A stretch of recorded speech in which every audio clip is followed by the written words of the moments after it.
Hi friends, ಎಲ್ಲ ಹೇಗಿದ್ದೀರಾ? ಚೆನ್ನಾಗಿದ್ದೀರಾ ಅಂತ ಅಂದ್ಕೊಂಡಿದ್ದೀನಿ. ಇವತ್ತು ಮಧ್ಯಾಹ್ನದಿಂದ ವ್ಲಾಗ್ ಮಾಡ್ಕೊಂಡಿದ್ದೆ, ಅದು ಹಾಕ್ತಾಯಿದ್ದೀನಿ. ಮಧ್ಯಾಹ್ನ ನಾನು ಬೆಂಡೆಕಾಯಿ ಪಲ್ಯ ಮತ್ತು ಮಜ್ಜಿಗೆ ಸಾಂಬಾರು ಮಾಡ್ತಾಯಿದ್ದೆ. ಸಿಂಪಲ್ಲಾಗಿ ಹೇಗೆ ಮಾಡೋದು ಅಂತ ಹೇಳ್ಬಿಟ್ಟು ತೋರಿಸ್ತೀನಿ. ಫಸ್ಟಿಗೆ ಬೆಂಡೆಕಾಯಿನ ಸಣ್ಣ ಸ್ಲೈಸಾಗಿ ಕಟ್ ಮಾಡ್ಕೊಳ್ಳಿ. ಮತ್ತು ಈರುಳ್ಳಿ 2, ಟೊಮೆಟೊ 2 ತೊಗೊಂಡಿದ್ದೀನಿ. ಅದನ್ನು ಸಣ್ಣ ಸಣ್ಣ ಕಟ್ ಮಾಡಿಕೊಂಡೆ ಒಗ್ಗರಣೆಗೆ. ಮತ್ತು ಬೆಳ್ಳುಳ್ಳಿ ಮತ್ತು ಒಣಮೆಣಸಿನ್ಕಾಯಿ ತೊಗೊಂಡಿದ್ದೀನಿ. ಖಾರದ ಪುಡಿನೂ ಯೂಸ್ ಮಾಡ್ಕೊಬೋದು. ನಾನು ಒಣಮೆಣಸಿನ್ಕಾಯಿ, ಹಸಿರು ಮೆಣಸು ಯೂಸ್ ಮಾಡ್ಕೊಬೋದು. ನಾನು ಒಣಮೆಣಸು ತೊಗೊಂಡಿದ್ದೀನಿ. ಮತ್ತು ಇದನ್ನು ನಾನು ಬೆಂಡೆಕಾಯಿನ ಹುರಿದ್ಬಿಟ್ಟು ಮಾಡ್ತಾಯಿಲ್ಲ. ಪಲ್ಯಗಳು ನಾರ್ಮಲಾಗಿ ಹೇಗೆ ಮಾಡ್ತೀರಾ, ಒಗ್ಗರಣೆ ಹಾಕಿಬಿಟ್ಟು ಆ ಥರ ಮಾಡ್ತಾಯಿದ್ದೀನಿ. ಫಸ್ಟು ಎಣ್ಣೆ ಹಾಕ್ಕೊಂಡು, ಎಣ್ಣೆ ಕಾದ್ಮೇಲೆ ಸಾಸಿವೆ ಹಾಕ್ಕೊತಿದ್ದೀನಿ. ಸಾಸಿವೆ ಸಿಡಿದ್ಮೇಲೆ ಅದಕ್ಕೆ ಕರಿಬೇವಿನ ಸೊಪ್ಪು ಮತ್ತು ಒಣಮೆಣಸು. ಇದು ಒಣಮೆಣಸು ಇವಾಗ ಹಾಕಲ್ಲ, ನಾವು ಖಾರದ ಪುಡಿ ಹಾಕ್ತೀವಂದರೆ ಲಾಸ್ಟಲ್ಲಿ ಖಾರದ ಪುಡಿ ಹಾಕಿದ್ರೆ ಆಯಿತು, ಬೆಂಡೆಕಾಯಿ ಎಲ್ಲ ಬೆಂದ ಮೇಲೆ. ಇಲ್ಲ ಹಸಿರು ಮೆಣಸು ಒಣಮೆಣಸು ಹಾಕ್ತೀವಂದರೆ ಇದೇ ಜಾಗದಲ್ಲಿ ಈಗ ಹಾಕಿದ್ನಲ್ಲ ಅದೇ ಟೈಮಲ್ಲಿ ಹಾಕಿದ್ರೆ ಆಯಿತು.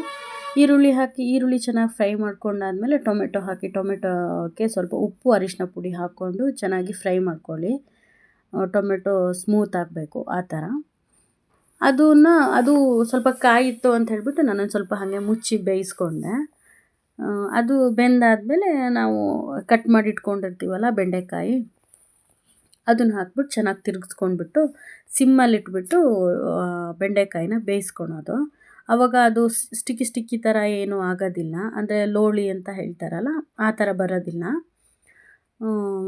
ಆ ಥರ ಬರುತ್ತೆ ಅಂತ ಹೇಳಿಬಿಟ್ಟು ಕೆಲವ್ರು ಏನು ಮಾಡ್ತಾರೆ, ಫಸ್ಟಿಗಲೇ ಅದನ್ನು ಚೆನ್ನಾಗಿ ಹುರ್ಕೊತಾರೆ. ಈ ಥರ ಮಾಡಿದ್ರೂ ಏನೂ ಆಗೋದಿಲ್ಲ, ಏನೂ ಲೋಳಿ ಥರ ಬರೋದಿಲ್ಲ, ಏನೂ ಇಲ್ಲ, ಚೆನ್ನಾಗಾಗತ್ತೆ. ಸಣ್ಣ ಉರಿಲಿ ಮುಚ್ಚಿಟ್ಕೊಂಡು ಬೇಯಿಸ್ಕೊಬೇಕು. ನೀರಿಗೆಲ್ಲ ಏನೂ ಹಾಕಬೇಡಿ, ಸಣ್ಣ ಉರಿಲೇ ಬೇಯಿಸ್ಕೊಂಡ್ರೆ ಚೆನ್ನಾಗಾಗತ್ತೆ. ಈ ಕಡೆ ಸೈಡ್ ಕಾಯಿ ತುರ್ಕೊಂಡೆ, ಸ್ವಲ್ಪ ಮಜ್ಜಿಗೆ ಸಾರಿಗೆ, ಸ್ವಲ್ಪ ಪಲ್ಯಕ್ಕೆ ಅಂತ ಹೇಳ್ಬಿಟ್ಟು ಅದರಲ್ಲಿ ಒಂದು ಮುಷ್ಟಿ ಆಗೋಷ್ಟು ಕಾಯಿನ ಮಿಕ್ಸಿ ಜಾರ್ಗೆ ಹಾಕ್ಕೊಂಡಿದ್ದೀನಿ. ಒಂದು 3 ಎಸಳು ಬೆಳ್ಳುಳ್ಳಿ ಹಾಕ್ಕೊಂಡಿದ್ದೀನಿ. ಒಂದು 4 ಚಿಟಿಕೆ ಆಗೋಷ್ಟು ಇದು ಪೆಪ್ಪರ್ ಪೌಡರ್ ಹಾಕ್ಕೊಂಡಿದ್ದೀನಿ. ಇಡೀ ಮೆಣಸಿದ್ರೂ, ಕಾಳು ಮೆಣಸಿದ್ರೂ ಅದನ್ನು ಹಾಕ್ಕೊಬೋದು. ಹಸಿರು ಮೆಣಸು ಹಾಕ್ಕೊಬೋದು, ಖಾರದ ಪುಡಿನೂ ಹಾಕ್ಕೊಬೋದು. ನಾನು ಪೆಪ್ಪರ್ ಪುಡಿ ಹಾಕ್ಬಿಟ್ಟು ಮಾಡ್ಕೊತಾ ಇದ್ದೀನಿ. ಸ್ವಲ್ಪ ಶುಂಠಿ ಹಾಕಿ ಅದನ್ನು ಫಸ್ಟಿಗೆ ಮಿಕ್ಸಿ ಮಾಡಿ ಒಂದು ಪಾತ್ರೆಗೆ ಹಾಕಿಟ್ಕೊಳ್ಳಿ.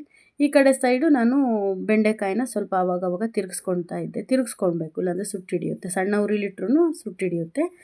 ಆಮೇಲೆ ಈ ಕಡೆ ಮತ್ತು ಮೊಸರನ್ನ ಒಂದು ಸ್ವಲ್ಪ ಗಟ್ಟಿ ಇರುತ್ತಲ್ಲ, ಅದನ್ನ ಸ್ವಲ್ಪ ಹಾಗೆ ಮಿಕ್ಸಿ ಮಾಡ್ಕೊಂಡು ಮಜ್ಜಿಗೆ ಥರ ಮಾಡಿಕೊಂಡು, ಇಲ್ಲಿ ನಾವು ಮಸಾಲ ಕಡ್ದಿಟ್ಕೊಂಡಿದ್ವಲ್ಲ ಅದಕ್ಕೆ ಹಾಕಿ ತಿರುಗಿಸ್ಕೊಂಡು ಮಿಕ್ಸ್ ಮಾಡ್ಕೊಬೇಕು ಒಟ್ಟಿಗೆ ಅದನ್ನು. ಆಮೇಲೆ ಅದಕ್ಕೆ ಉಪ್ಪೆಲ್ಲ ಹಾಕ್ಕೊಂಡು ಹದ ನೋಡ್ಕೊಬೇಕು. ಇದನ್ನೇ ಇನ್ನೊಂದು ಚೂರು ತೆಳ್ಳಗೆ ಮಾಡಿಕೊಂಡ್ರೆ ಕುಡಿಯೋಕ್ಕೆಲ್ಲ ಚೆನ್ನಾಗಾಗುತ್ತೆ ಮಜ್ಜಿಗೆ.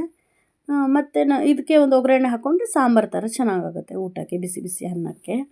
ತಣ್ಣಗನ್ನದ ಜೊತೆ ಅಷ್ಟು ಚೆನ್ನಾಗಾಗಲ್ಲ, ಬಿಸಿ ಬಿಸಿ ಅನ್ನ ಜೊತೆ ಚೆನ್ನಾಗಾಗುತ್ತೆ. ಯಾಕಂದರೆ ಆಲ್ರೆಡಿ ಸಾಂಬಾರು ಇದನ್ನು ಕುದಿ ಬರ್ಸೋಕ್ಕಿಲ್ಲ, ಇದು ಹೀಗೆ ಸಾಂಬಾರು.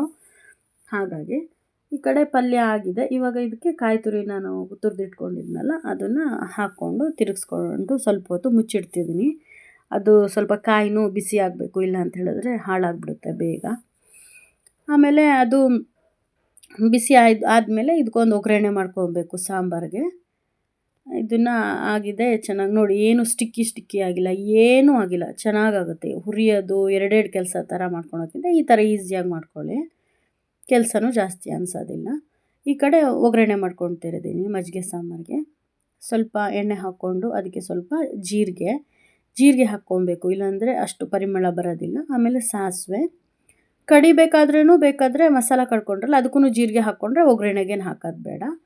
ಆಮೇಲೆ ಒಣಮೆಣಸು, ಬೇವಿನ ಸೊಪ್ಪು ಮತ್ತು ಬೆಳ್ಳುಳ್ಳಿನೂ ಹಾಕ್ಕೊಬೋದು.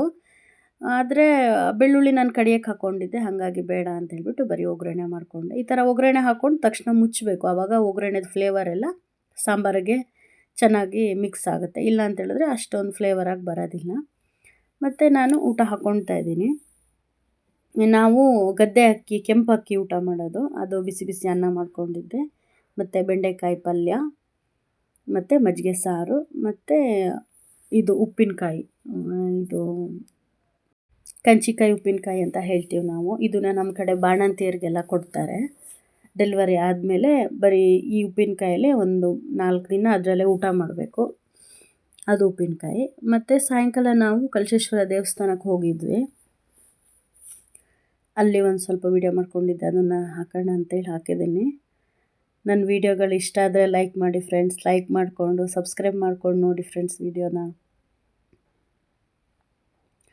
ಇದು ನಾವೊಂದು 6-6:30 ಅಷ್ಟೊತ್ತಿಗೆ ಹೋಗಿದ್ವಿ. ಇದು ಕಳಸಪೇಟೆ. ಇಲ್ಲಿ ಕಳಸದ ಜಾತ್ರೆ ಅಂತ ವರ್ಷಕ್ಕೊಂದು ಸತಿ ಆಗುತ್ತೆ. ಅದು 29ರಿಂದ ಜಾನ್ವರಿ 29ರಿಂದ ಇದೆ. ಎಲ್ಲ ರೆಡಿ ಮಾಡ್ಕೊತಿದ್ದಾರೆ, ಎಲ್ಲ ಪೇಂಟಿಂಗ್ ಎಲ್ಲ ಮಾಡಿ ಕ್ಲೀನ್ ಮಾಡಿದ್ದಾರೆ. ಇನ್ನೆಲ್ಲ ಲೈಟಿಂಗ್ಸ್ ಎಲ್ಲ ಹಾಕ್ತಾರೆ. ಇದು ಫಸ್ಟ್ ಎಂಟ್ರೆನ್ಸು. ಫಸ್ಟಲ್ಲೇ 2 ಸಣ್ಣ ಸಣ್ಣ ದೇವಸ್ಥಾನ ಮಾಡಿದ್ದಾರೆ. ಆನೆ ಗಣಪತಿ ಅಂತ ಹೇಳ್ಬಿಟ್ಟು ಸಣ್ಣ ಗುಡಿ ಥರ ಮಾಡಿಕೊಂಡು. ಫಸ್ಟಿಗೆ ನಾವು ಆಚೆ ಫಸ್ಟು ಆನೆ ಗಣಪತಿ, ಇದು ಗಂಡು ಗಣಪತಿ ದೇವರು, ಇದು ಹೆಣ್ಣು ಆನೆ ಗಣಪತಿ. ಫಸ್ಟ್ ಗಂಡು ಗಣಪತಿಗೆ ನಮಸ್ಕಾರ ಮಾಡಿ ಆಮೇಲೆ ಹೆಣ್ಣು ಗಣಪತಿಗೆ ನಮಸ್ಕಾರ ಮಾಡ್ತಾರೆ. ಆಮೇಲೆ ಇದು ಮೇಲ್ಗಡೆ ದೇವಸ್ಥಾನ, ಇದು ಕಳಶೇಶ್ವರ ದೇವರು ಇದೆಯಲ್ಲ ಅದ್ರದ್ದು ವರಾಂಡ ಇದು. ಇಲ್ಲಿ ನಾವು ಒಳಗಡೆ ಹೋಗ್ತಾ ಇದ್ದೀವಿ. ಅಪ್ಪ ಅಮ್ಮ ನಾನು ಮಗಳು ಎಲ್ಲ ಹೋಗಿದ್ವಿ. ಒಳಗಡೆ ಅಲ್ಲಿ ತೆಗಿಯೋಕ್ಕಾಗೋದಿಲ್ಲ ಅಂತೇಳ್ಬಿಟ್ಟು ಇಲ್ಲಿಂದನೇ ವಿಡಿಯೋ ಮಾಡ್ಕೊಂಡಿದ್ದೆ.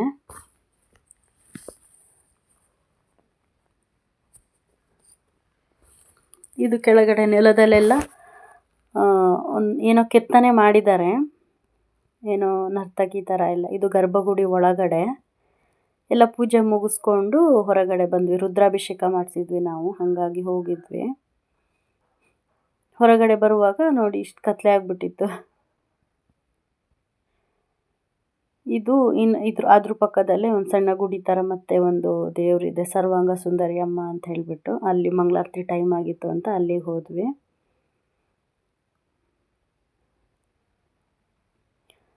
ಅಲ್ಲೆಲ್ಲ ಪೂಜೆ ಮುಗಿಸ್ಕೊಂಡು ಮತ್ತೆ ಅದ್ರ ಪಕ್ಕದಲ್ಲೇ ಸ್ವಲ್ಪ ಈಚೆ ಸೈಡ್ ಹೋಗಬೇಕು.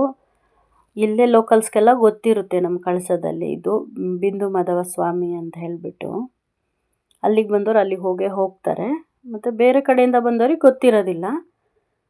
ಗೊತ್ತಿದ್ದವ್ರು ಹೋಗಿ ಇಲ್ಲಿ ನಮಸ್ಕಾರ ಮಾಡ್ಕೊಂಡು ಬರ್ತಾರೆ. ಇಲ್ಲೆಲ್ಲ ಪೂಜೆ ಮುಗಿಸ್ಕೊಂಡು ವಾಪಸ್ ಸೀದಾ ಬಂದ್ವಿ. ಬರುವಾಗ ಇಷ್ಟು ಕತ್ಲೆ ಆಗಿಬಿಡುತ್ತೆ. ನಮ್ಮದು ಕಳಸ ನೋಡಿ ಹೇಗೆ ಕಾಣಿಸ್ತಿದೆ, ಕಳಸಪೇಟೆ.